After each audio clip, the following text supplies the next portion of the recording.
starts in the subtle body. We get desires, we want things, and then grossly it is manifested by the actions of time. If there wasn't for the time factor, then we wouldn't be able to get to the stage where we can actually enjoy the sense objects. So the time is running, and that means sooner or later we will get what we want. It may take long time or short time. That's according to our karma, how good we work, and so on. But actually, chanting Hare Krishna, it just breaks this whole thing. It just focuses on you want to go back to Krishna and be serving Krishna, be with Krishna in his world. So this is totally revolutionary. It just breaks the mind totally. So that's why it's called mantra. It just takes over the mind actually. So because the illusion is in the mind, that's the point. It is a mental concept.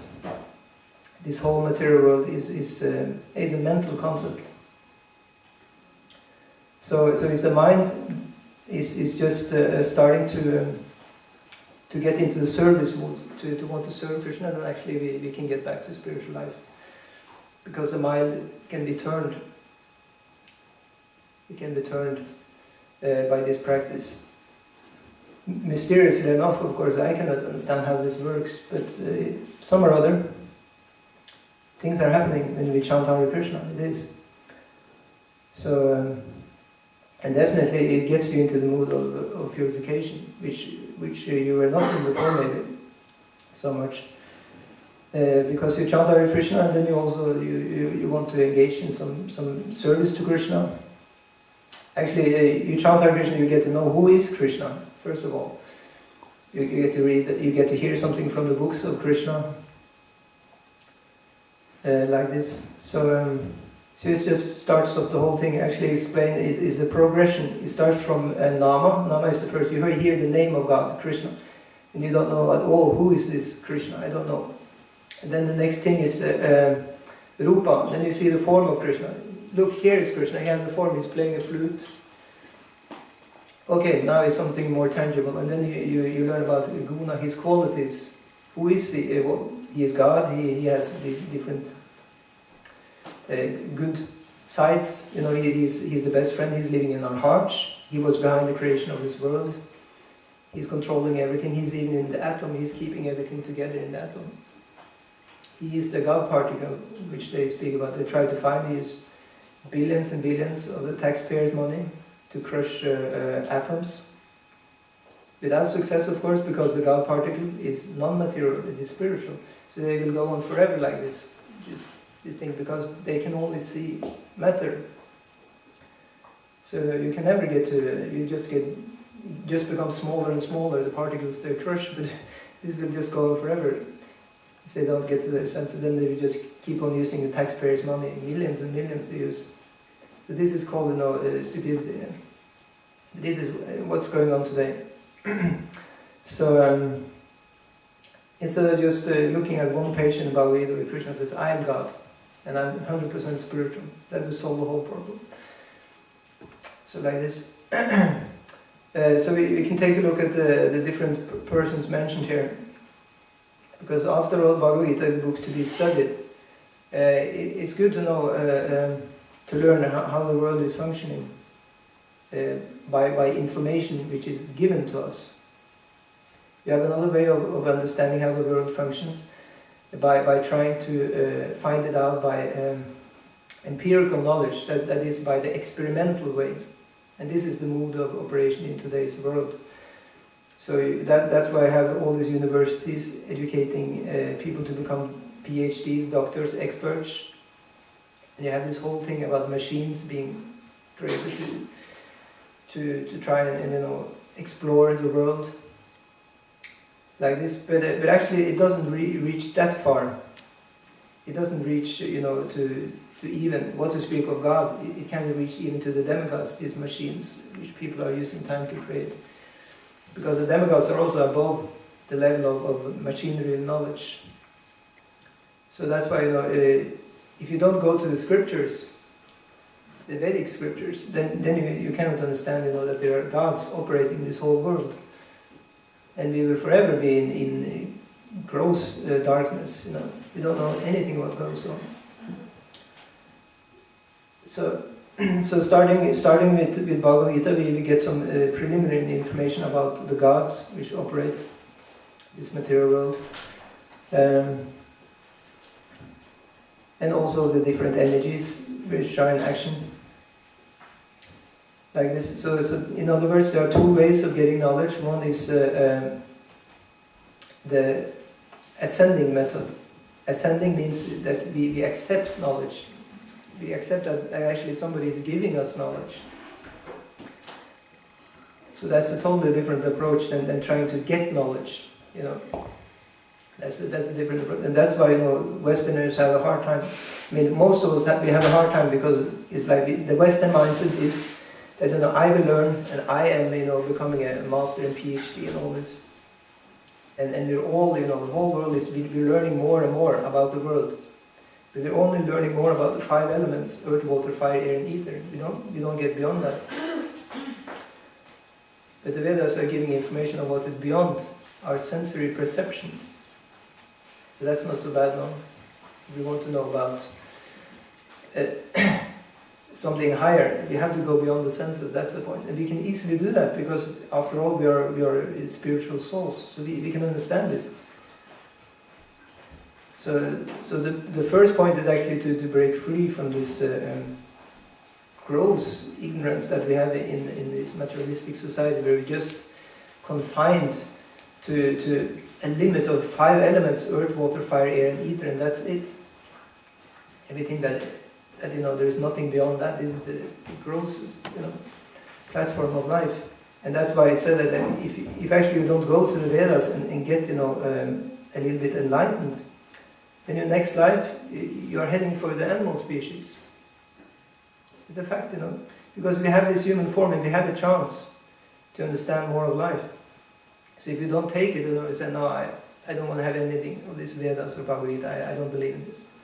Okay, fine. So you just live, eat and sleep and like this, and you don't progress. So next life is animal life, like this. But if you want to, have godly life, then we have to take books which are given by the gods. Makes sense now. If you want godly life, then the books you read to get godly life must necessarily also be given by the gods. So like this. So that's why Prabhupada started ISKCON, so we can get trained in godly understanding by reading the books which are godly, given by the gods. In the beginning of creation, is explained that these books, they were given by Krishna to the highest god, Brahma, which is the creator god, and then he was giving them further down through his sons, which are mentioned here. Brihaspati and Bhrigu is also down the line from Brahma.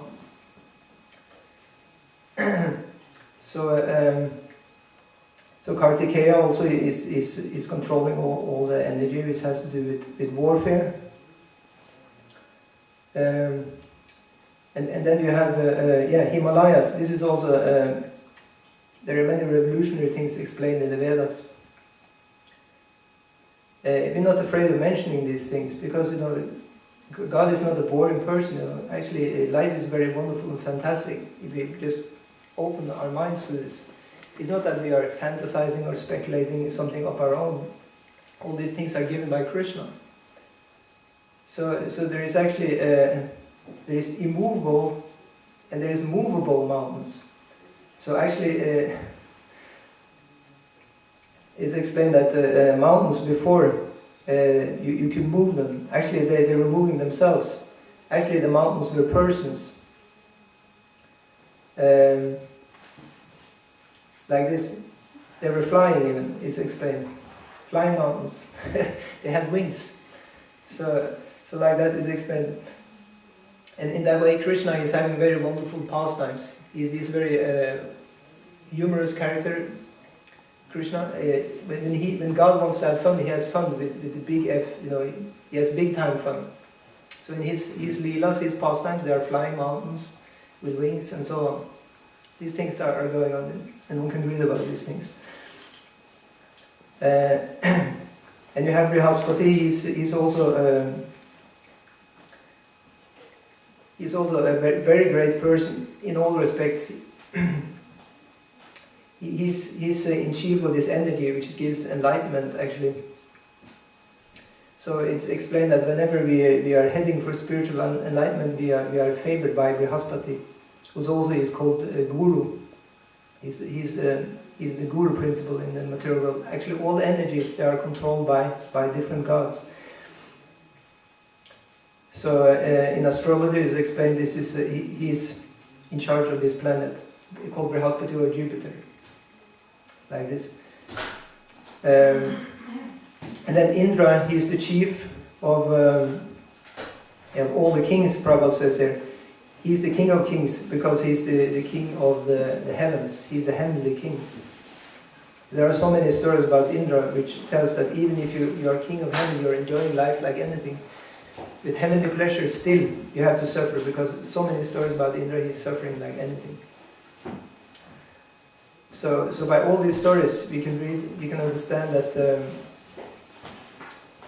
that even though we live in the heavens, like we hear many religious groups, they want to go to heaven, right? But it's actually explained, even in heaven, you are not free from demons. Demons will come and bring trouble to you, even in heaven. And so it's explained that all the time there are wars between the demigods and the demons, like this. And so they need to fight. And sometimes the demons are stronger, sometimes the gods, the demigods are stronger. So we have this instance here about Kartikeya, Skanda. At one point, the demons were stronger than the gods, the demigods.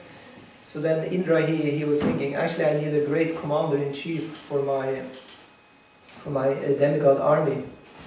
So he was wishing that he would get such a general. And because he had this wish, then by the arrangement of the Lord, then Skanda or Kartikeya was born, the greatest of all military commanders. Like this. And so with Kartikeya or Skanda heading Indra's army, and Indra was able to win over the demons. Like this. So, and then you have Bhrigu, he's a great sage. Actually, he's so great that there is a story also, let's see if we can say this correctly. Yeah. Bhrigu, he had many powers. He was very powerful. So one time there was actually a fight between the demigods and the demons. And the demons, they were losing the fight. The demons were severely wounded, like this. So then Shukracharya, he was the leader of he was the priest of the demons. So he told the advice to do some tapasya, to go and do some tapasya means to do austerities. By austerities, everything can be achieved, is explained. Of course, we know this. Austerity is also, for example, to study in the school. Yeah? You just study in the school really good. That is tapasya, austerity. And by that, you achieve something. You get good grades, you get a good job, like this. Actually, everything you want to do, you want to learn to play a musical instrument, you have to do austerities. You have to play, long time, keep practicing. Same thing with spiritual life also. We want to know about Krishna consciousness. We want to realize, the spiritual side of the world. You have to do austerities. There is no other way. Austerities doesn't necessarily mean, physical pain. This is another misunderstanding. Now, austerity is mainly by reformation of character. It means mind control, to think properly and speak properly, behave properly. That is actually the main austerity. That's why I said that the 4 austerities we are set to do, like, basically is we don't eat meat, fish and eggs. We are vegetarian, like this. This is one austerity. Another one, we also don't use intoxications like drugs, alcohol and so on. We don't have sex only for having children, actually, in the marriage. It's also a great austerity, definitely.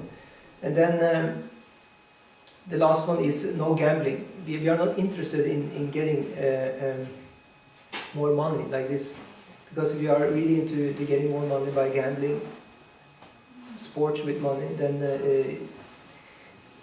we are like losing our mind to this side of actions. One needs to have a quite clear head, so to speak, to be able to focus on spiritual life. So that means we have to renounce certain things. So this is like austerity, and then we have to respect the people who are practicing spiritual life is very important, and we have to respect the scriptures which are talking about the spiritual life. We have to respect the holy name, as mentioned. That's also the most important austerity. We recite, we chant, as we call it. We do japa, as mentioned here, of the Hare Krishna mantra. We do also, we do things that brings or more into the godly realm. Like, for example, going to temple is one thing. We celebrate, auspicious holy days.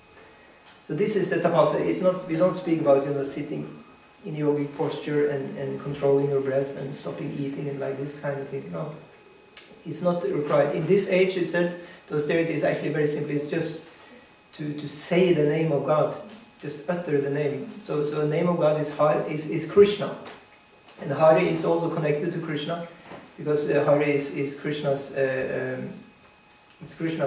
pleasure energy, personified, also known as Radha. So by chanting Hare Krishna, that is simple, easy austerity we do, and then all the other things required, it actually comes naturally explained. Like to stop eating meat, it actually becomes easy when you chant Hare Krishna. You don't want to eat flesh anymore. Actually, it goes away. Why? Because it is Krishna himself, and Krishna is Pavitram. He is the purified. He is the personified purification. So like this.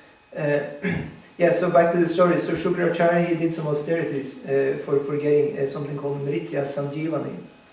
That is what gets you back from death, because his demons, many were wounded and dying. So when he was sitting there, that took maybe quite a lot of time. So then the demigods were attacking the demons. So the demigods, they felt quite helpless. So they took shelter of Shukracharya. He had his mother there, which is Ushana. She is actually the wife of Brigu.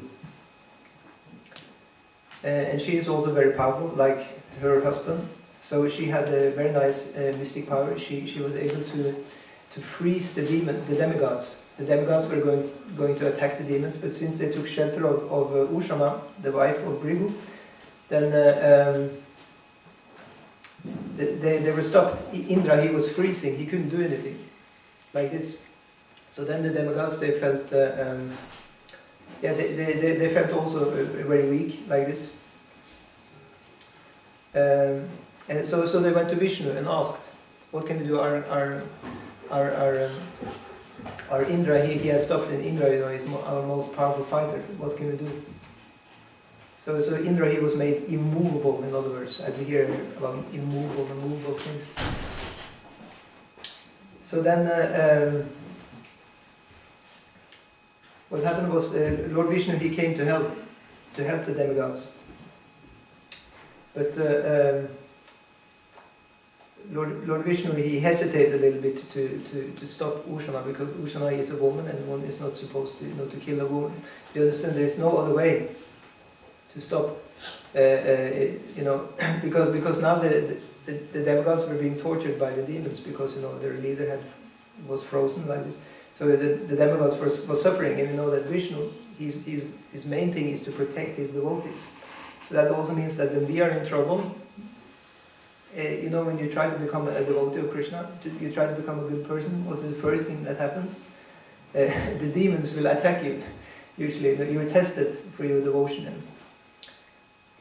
So that means, how can we overcome the demons which are attacking us now that we try, to become a good person? Well, we have to take shelter of Vishnu, or Vishnu is another name of Krishna. We have to pray to Krishna, please, Krishna, help me. And Krishna, or Vishnu, he loves to do that. He loves to help his devotees. That's like his main thing. So he immediately, Or he will just check us, how serious are you? And then we get really serious in our prayers to Krishna, to Vishnu, and then he's helping us out. Like this. So the demigods are all known to be devotees of Vishnu or Krishna. So Vishnu, he understood, I have to help them. But here Ushana is a woman, and is not correct to kill a woman. He took the form of an animal and he tried to scare Ushana away. But still Ushana, she didn't want to stop. She had paralyzed the demigods, so she didn't like Vishnu trying to stop that. So Vishnu, he found no other option. He had to actually kill her, so he killed her. And because of that, then of course Brigu, the most powerful sage, he was very angry that his wife was killed by Vishnu. So he had the audacity to actually curse Vishnu. And he cursed Vishnu that you, because of killing my wife like this, is not proper etiquette. So you will have to take a birth several times in this world, in this material world. And you will have to, suffer what we are going through here, the samsara of taking birth and dying. So actually it's explained that this is the reason why Krishna also incarnated. Of course we know this is all, leelas, which is all like a play, a theater play. But like that, then Vishnu or Krishna, he has an excuse to take birth on the earth several times. He is coming as avatars. So for example, he has come as Krishna, which is actually, Krishna is actually a source of Vishnu. That's another thing. So Krishna, he likes to hide himself. If you don't want to know who Krishna is, then we will never hear of him. But if you do your research, you'll find out that Krishna is God and he's even the source of Vishnu.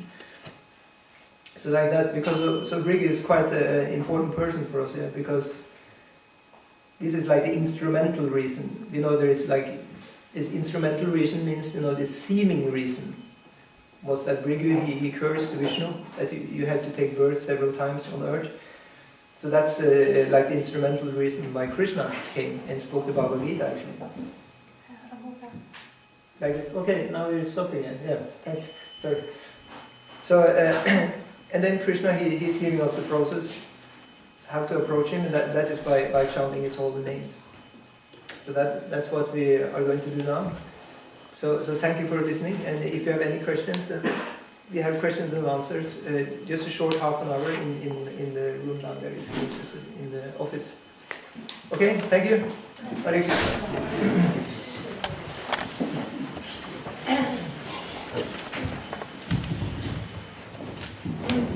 So kindly stand up everyone and take the chairs against the wall, and then we will get ready for an kirtan before we serve prasadam.